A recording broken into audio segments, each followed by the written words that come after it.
A cruise passenger in St. Kitts is missing after mysteriously disembarking the ship with all of their belongings and never coming back. Plus, the Port of Galveston is looking to send you a bill next time you take a cruise there. And Norwegian Cruise Line is at it again, charging you more and giving you less.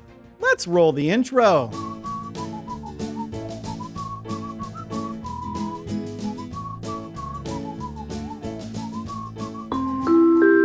Hey, welcome to the Midships channel. I'm your Captain Corey, and thank you so much for stopping by the channel today. It's a crazy day in cruise news. We got this guy gone missing down in St. Kitts.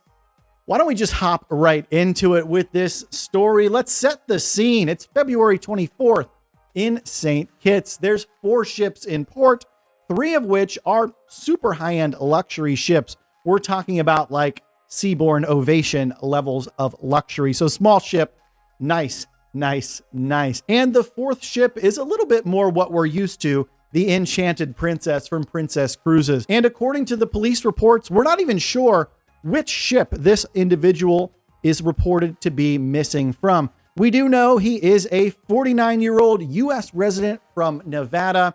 He's said to have family on the island. His last known whereabouts were 2:30 in the afternoon on February 24th as he disembarked from the cruise ship with all of his luggage. It's a little strange, right? Getting off the ship in a foreign port with all of your belongings. Now, like I said, he's reported to have family living on the island. So was he visiting?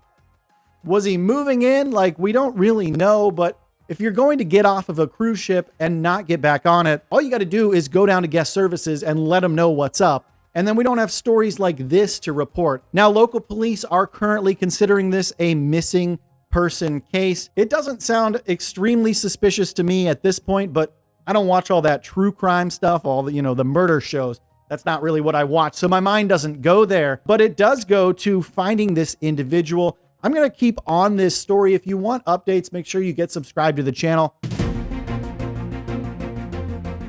Ooh, hang on a second. It's Corey from the future.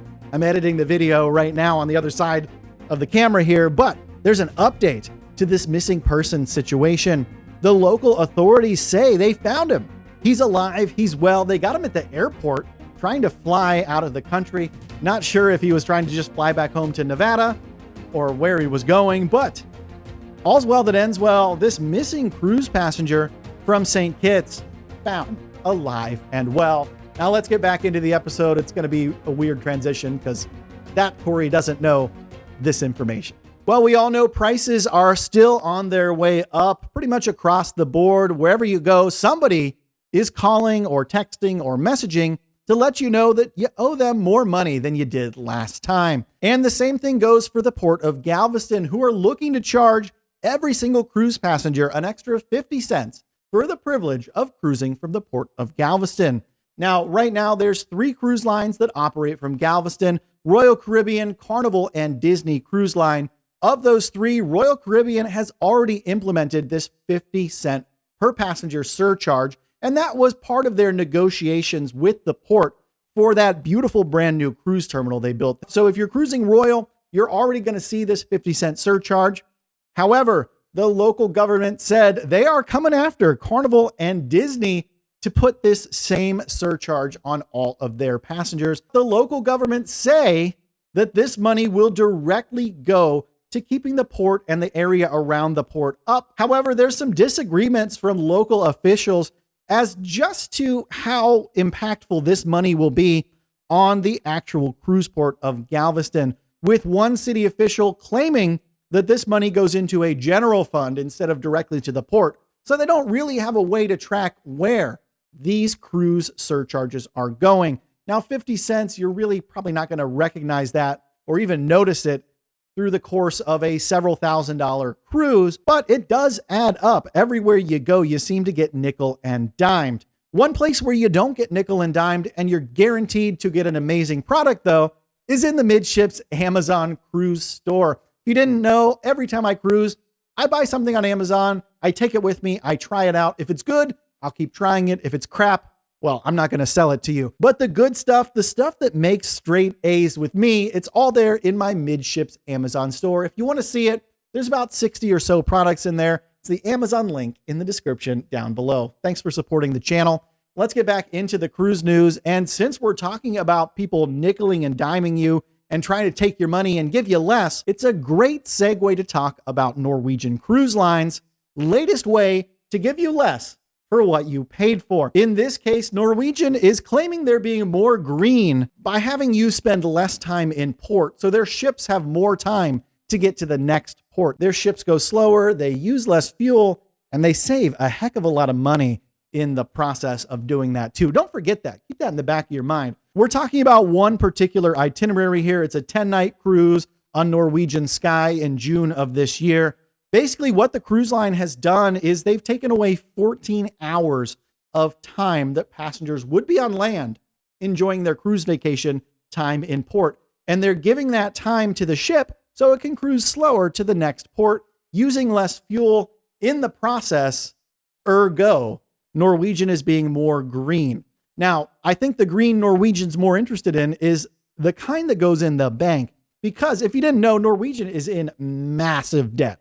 Huge, massive debt, and they're struggling to pay it off right now. And it seems like they're doing anything they can to either charge you a little bit more for something or maybe charge you the same, but give you less and, claw back a little bit of money that way. And I saw this firsthand a couple weeks ago aboard the Norwegian Breakaway.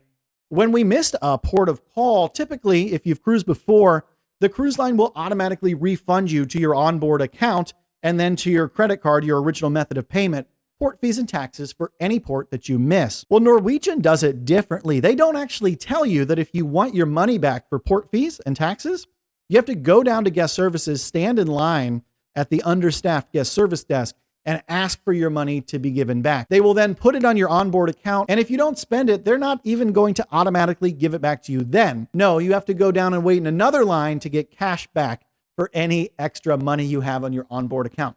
So Norwegian is really going out of their way to find a lot of extra money lately, and I bet we're going to see a lot more of this happening for their itineraries moving forward. But that's just my opinion. It's time to hear from you. Let me know what your thoughts are on this new policy of being green, spending less time in port so the cruise ships can cruise a little slower and sip a little less fuel. Comment down below. Hey, if you made it this far into today's episode, you must love cruising, or maybe you like me for some reason. I'd like to invite you to subscribe to the channel if you want to stay up to date on interesting stories like the missing person, like the fuel surcharges, all of that.